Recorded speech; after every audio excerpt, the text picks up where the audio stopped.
Car एक बहुत बड़ा इन्वेस्टमेंट है जिसको दोनों तरीके यानी कैश या कार लोन से लिया जा सकता है, लेकिन जहां तक मेरी समझ है ज्यादातर लोग या कहूं 90% लोग कार लोन के ऊपर ही लेते हैं। ऐसा क्यों? बहुत सारे रीजंस है भाई। इकट्ठा पैसा है तो इन्वेस्ट करके जितना इंटरेस्ट पे करोगे उससे ज्यादा कमा सकते हो, ऐसा लोगों का कहना है। और बहुत सारे लोग बोलते हैं भाई इनकम टैक्स का भी तो सीन होगा, तो बेटर है आप कार लोन ले लीजिए और धीरे धीरे रीपे कर दीजिए, या फिर कभी फोर्स क्लोज या प्रीपेमेंट कर दीजिए।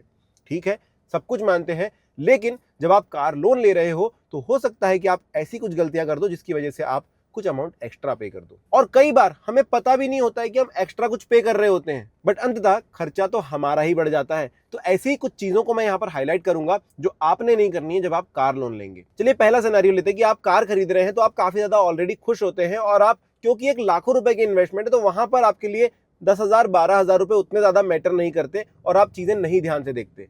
बट ऐसे में लोन कंपनीज क्या करती हैं, लोन इंश्योरेंस जैसी चीजें या एड ऑन्स लगा लगाकर आपसे एक्स्ट्रा पैसे वसूल कर रही होती है और हम ध्यान नहीं देते। और कई बार बैंक्स ये भी बोल देते हैं कि भाई ये चीजें लगाना जरूरी है, ये मैंडेटरी, आपको एड ऑन लेना पड़ेगा, लोन इंश्योरेंस मैंडेटरी लेना पड़ेगा, जिसके लिए कितना खर्चा जाता है आपको पता है?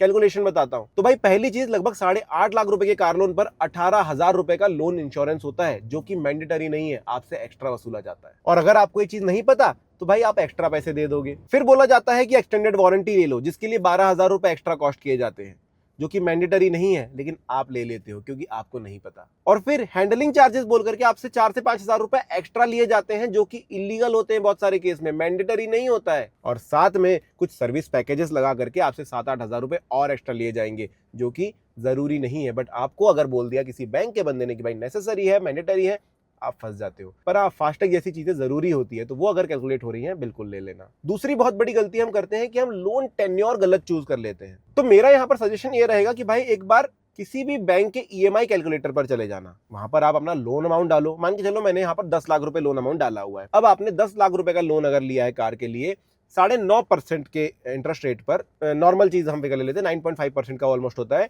और अगर वो 3 साल के लिए मैं लेता हूं तो मेरी जो ईएमआई बनेगी वो बनेगी लगभग 32,033 रुपए की। और मुझे प्रिंसिपल 10 लाख के ऊपर कितने रुपए देने पड़ेंगे? तो 1,54,000 के आसपास। वहीं अगर मैं 7 साल के लिए कन्वर्ट करता हूं तो भाई मेरी ईएमआई लगभग 16,344 की बनेगी, लेकिन मैं कितना पे करूंगा एक्स्ट्रा? 3,72,894 रुपए। इसका मतलब है कि मैंने बहुत बड़ा अमाउंट ज्यादा दे दिया। अब बहुत सारे लोग बोलेंगे भाई जितना कम समय के लिए लोन लेगा तो इंटरेस्ट कम देना पड़ेगा, वो तो सही बात है, बट एक चीज और भी ध्यान रखिए कि यहाँ पर आप ईएमआई कम दे रहे थे, जो आपके पैसे सेव हो रहे थे, आपने वहां पर 32,000 रुपए ईएमआई दी, यहाँ पर आप 16,000 दे रहे थे, जो एक्स्ट्रा पैसे सेव कर रहे थे। अगर इन्वेस्ट करेंगे तो भी शायद आप अच्छे खासा वहां पर इनकम कर पाएंगे। एफडी कर लीजिए, थोड़ा बहुत वो हेल्प हो जाएगा। तो एक अच्छा पूरा कैलकुलेशन करने के बाद आप कार पे जाइए। और एक चीज ध्यान में रखिए, क्या 7 साल आप वो गाड़ी चलाने वाले हैं या आगे रिप्लेस करने का भी प्लान है? उसको दिमाग में रखकर भी आप ईएमआई टेन्योर डिसाइड करना। साथ ही साथ आपके लोन के टाइप को समझिए। आपका इंटरेस्ट रेट फ्लैट होने वाला है, रिड्यूसिंग होने वाला है, किस तरीके का होने वाला है, फ्लेक्सिबल होने वाला है, वो आप अपने फाइनेंसर से पूछिए। तब आपको क्लैरिटी मिलेगी कि आपको कितने समय का, कितने लंबे समय के लिए लोन लेना है। अब अगर आप भी ये सोच रहे हो कि फ्लैट, रिड्यूसिंग या फ्लोटिंग इंटरेस्ट क्या है, तो चलिए इसे ध्यान से समझ लेते हैं। सबसे पहला टाइप है फ्लैट, यानी कि अगर आपने 10 लाख रुपए का कार लोन लिया है और उस पर आपको मान के चलिए 10% की ब्याज दर है, यानी कि इंटरेस्ट रेट है, तो उस पर टोटली कैलकुलेट किया जाएगा कि 10 लाख रुपए के ऊपर 10% यानी टोटल आपको 11 लाख रुपए पे करने हैं। अब ये फ्लैट इंटरेस्ट है, आपको उतने ही रुपए पे करने पड़ेंगे। और आखिरी तक, मतलब आपने आज ईएमआई पटा दी, आपने मान के चलिए 20,000 रुपए की ईएमआई रखी है, तो आपने आज जो पटा दी और लास्ट में जो पटाई, पूरे समय पर हर एक अमाउंट पे, तो आपको जो इंटरेस्ट लग रहा होगा वो हर समय आपको 10 लाख रुपए के ऊपर लग रहा होगा। बट बात करें रिड्यूसिंग की, जो कि जनरली हमें कार लोन के लिए मिलता है, उसमें क्या होता है कि आपने 10 लाख रुपए पर 10% पर लोन लिया, तो आपकी फर्स्ट ईएमआई पे तो आपके पूरे 10 लाख के ऊपर आपको इंटरेस्ट 10% पे करना पड़ेगा।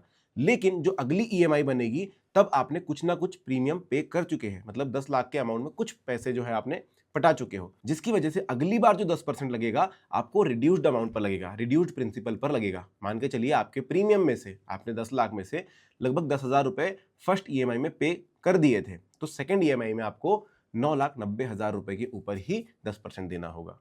उस हिसाब से वो कैलकुलेट होगा। तो इस तरीके से हर बार प्रीमियम के अनुसार आपका इंटरेस्ट रेट भी आपके कम प्रीमियम पर लगेगा, जिससे कि थोड़ा सा इंटरेस्ट आपका बच जाता है, थोड़े पैसे आपको कम पे करने होते हैं। पर जनरली बैंक्स क्या करते हैं, जो आपकी फर्स्ट ईएमआई लेते हैं उसमें ज्यादा बड़ा अमाउंट इंटरेस्ट का होता है और जो प्रीमियम का अमाउंट होता है वो बहुत छोटा सा होता है। जैसे मैंने आपको बता दिया कि भाई पहली ईएमआई में आपने 10,000 रुपए प्रीमियम से कम कर दिए, ऐसा नहीं होता है। पहली ईएमआई में जनरली आप देखोगे कि 1 या 2,000 रुपए कम होते हैं, अगर आपने 20 या 25,000 की ईएमआई करवाई है तब भी, और बाकी पूरा इंटरेस्ट का पैसा होता है। लास्ट तक आप हर एक ईएमआई में देखेंगे कि आप अलग प्रीमियम और अलग इंटरेस्ट रेट पे कर रहे थे, इंटरेस्ट का हिस्सा अलग था, प्रीमियम का हिस्सा अलग था, और लास्ट में आपको वो अच्छे से समझ में आता है। जो भी हो, रिड्यूसिंग में थोड़ा सा फायदा आपका जरूर हो जाता है। अब बात करते हैं कि ये फ्लोटिंग क्या है। तो फ्लोटिंग में ऐसा होता है, आपको पता है कि कभी इंटरेस्ट रेट्स कार के लिए, घर के लिए 6%, 6.5% पर होते हैं, और कभी आप देखेंगे वो 11% तक भी चले जाते हैं। ऐसे समय पर आप अपने लोन में फ्लोटिंग इंटरेस्ट रेट लेकर के थोड़ा सा प्रॉफिट ले सकते हैं। कैसे? मान के चलिए अभी इंटरेस्ट रेट जो है अपने पीक पर है, मतलब कि 11% के आसपास है, आप कार लेने गए हो। ऐसे में अगर आप रिड्यूसिंग लो या फिर आप फ्लैट लो, आपको 11% लोन देना पड़ेगा। आप चूज कीजिए फ्लोटिंग। तो क्या होगा, जब भी मार्केट में वापस से इंटरेस्ट रेट्स कम होंगे, जब 8% पर आएंगे, तब आपका इंटरेस्ट जो है वो 8% के हिसाब से आपको देना पड़ेगा। तो फ्लोटिंग में ऐसा होता है कि मार्केट कंडीशंस के हिसाब से इंटरेस्ट रेट भी चेंज होते रहता है, जिससे आप थोड़ा प्रॉफिट कमा सकते हो। पर ध्यान देना, अगर 6% या 6.5% पे चल रहे हैं, फिर लोवेस्ट पर है 7, 7.5% के आसपास चल रहे हैं, तब फ्लोटिंग ले लोगे, और आगे कभी इंटरेस्ट रेट बढ़ गए तो ज्यादा तकलीफ हो जाएगी। तो ये तीनों चीजें आपको क्लियर होनी चाहिए। तीसरी चीज है कि हमने ये तो तय कर लिया कि मैं इतने समय के लिए लोन लूंगा, लेकिन हम मल्टीपल बैंक्स के पास नहीं जाते। जनरली हम जाते हैं डीलर के पास, डीलर बोलता है फलाने बैंक से ले लो, और हम बोलते हैं ठीक है, इंटरेस्ट रेट में वही नेगोशिएट कर रहे होते हैं। भाई अगर आप अलग अलग बैंक्स में जाकर के चेक करोगे ना कि कितने प्राइजेस लग रहे हैं, कितने इंटरेस्ट रेट पर आपको लोन दिया जा रहा है, और क्या प्रोसेसिंग फीस वगैरह है, सब कैलकुलेट करोगे तो आपको पता चलेगा कि शायद आप अच्छे से नेगोशिएट कर सकते हो और आप बहुत कम इंटरेस्ट रेट के साथ अपना लोन पे कर पाओगे। दूसरी बात, अब इंटरेस्ट के समय एक और चीज हम ध्यान नहीं रखते कि जब भी आप गाड़ी खरीदते हो, तो क्योंकि आप लोन पे ले रहे हो, बैंक आपकी आरसी के ऊपर एक हाइपोथिकेशन का थप्पा लगा देता है, जिसकी वजह से जब आपका लोन खत्म होता है आपको आरटीओ जाना पड़ता है वो हाइपोथिकेशन निकालने के लिए, वरना आप गाड़ी रीसेल नहीं कर सकते। तो अगर ये चीज है तो आप एक बार बैंक से बात कीजिए, क्योंकि यहां पर कोलेट्रल रखने की जरूरत नहीं भी होती है बैंक को बहुत बार, कि आप कितना डाउन पेमेंट भर रहे हैं उस चीज पर आप बात कर लेंगे तो ये चीज सॉल्व हो जाती है, और आपकी आरसी जो आपको मिलती है, फ्रेश आरसी, उस पर हाइपोथिकेशन नहीं आता नई गाड़ी पर भी। तो मेरा कहना यह है कि भाई अलग अलग बैंक से एक बार पूछ लेना, जान लो, और उसके बाद आप लोन लो, ताकि आपको मिनिमम से मिनिमम इंटरेस्ट रेट पे करना पड़े। क्योंकि आजकल बहुत सारे ऑफर्स अवेलेबल है, आप जाते हैं कार डीलर के पास और आपको पता चलता है, क्योंकि आपकी सैलरी, आपका जो सिविल स्कोर है वो बहुत अच्छा होने की वजह से बैंक आपको बहुत कम डाउन पेमेंट पे लोन देने के लिए राजी है। ऐसे में हम लोग ये कदम उठाते हैं कि भाई मैं मिनिमम डाउन पेमेंट करूंगा, बट ऐसा सही नहीं है। इसकी वजह से आप इंटरेस्ट एक्स्ट्रा पे कर रहे हैं, लंबे समय की ईएमआई बनवा रहे हैं, जबरदस्ती का पैसा एक्स्ट्रा दे रहे हैं। एक सफिशिएंट, यानी कि लगभग मैं कहूंगा 30 से 35% का जो डाउन पेमेंट अगर आप करते हैं तो आपको ईएमआई भी कमाएगी, और एक सही डिसीजन आपके लिए माना जाता है। और हाँ, मैंने जो थोड़ी देर पहले कहा हाइपोथिकेशन, आपको ये बैंक से पूछना पड़ेगा कि मैं कितनी डाउन पेमेंट करूं कि हाइपोथिकेशन मेरे कार्ड पर ना आए, वो आपको जरूर बता देंगे, और फिर वो आप डाउन पेमेंट कीजिए। तो आप एक और जो है मसला जो आगे आएगा आपको हाइपोथिकेशन हटाने का, उससे आप बच जाएंगे, और गाड़ी आपके एज अ कोलेट्रल बैंक के पास नहीं जाएगी। और पांचवी सबसे बड़ी गलती करते हैं कि हम हिडन चार्जेस नहीं जानते, पेनाल्टीज को नहीं समझते। बहुत सारे लोग ऐसा बोलते हैं कि मैं 5 साल का लोन ले रहा हूं, लेकिन मैं शायद 2 साल में, 3 साल में खत्म कर दूंगा। सबके दिमाग में होता है जो लोन ले रहा होता है, या फिर अभी नहीं पता होता, लेकिन 2 साल के बाद हमारे पास इकट्ठे पैसे आ जाते हैं और हम बोलते हैं कि यार सबसे पहले कर्ज उतर जाए सर से।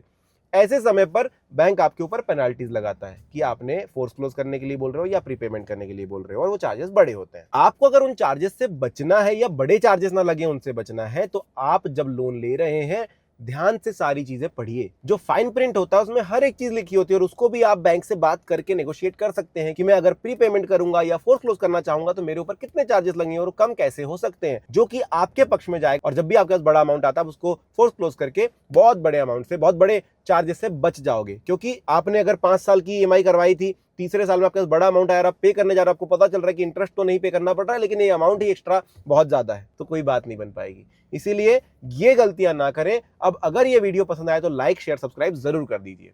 Thank you.